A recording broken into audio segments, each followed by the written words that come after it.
Hi, BrenTech here, where tech is made simple. So if you are using YouTube Music, just to let you know in case you hadn't noticed, that once again Google is rolling out this year's latest yearly recap, and the 2023 yearly recap is now being pushed out, which collates your top 100 most listened to songs and artists into one convenient playlist. And I always found these yearly recaps quite a handy and useful feature, because it's quite interesting to go back and actually listen to your top songs in the order from number 1 right down to number 100 that you were actually listening to throughout the course of the year.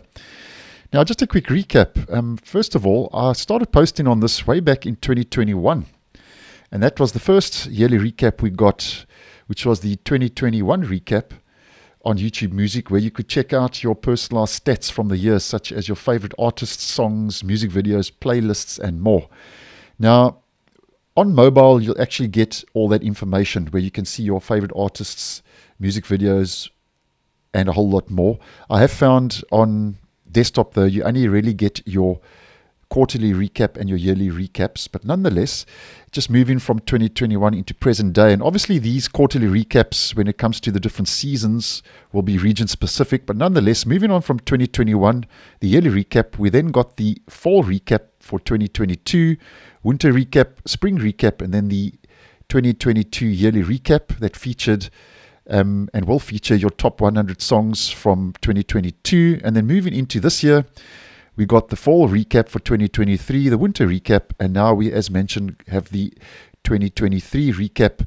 And I actually found this very convenient. As mentioned, I actually have been listening to this playlist, which I always do for a good couple of days after any of these quarterly or yearly recaps roll out. And it's very interesting to see and listen to what you have actually listened to the most, your favorite songs and artists throughout the course of this year.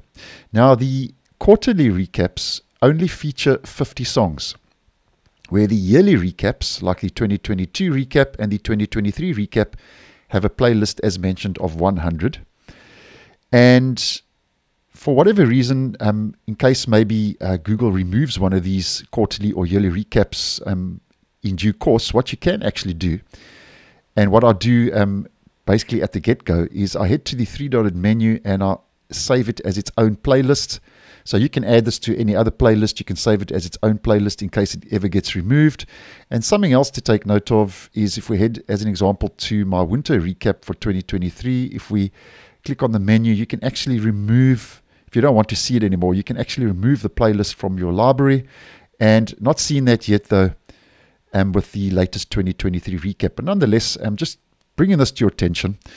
And I always enjoy the different quarterly and yearly recaps, and just wanted to put it out there in case you hadn't noticed yet. So thanks for watching, and I'll see you in the next one.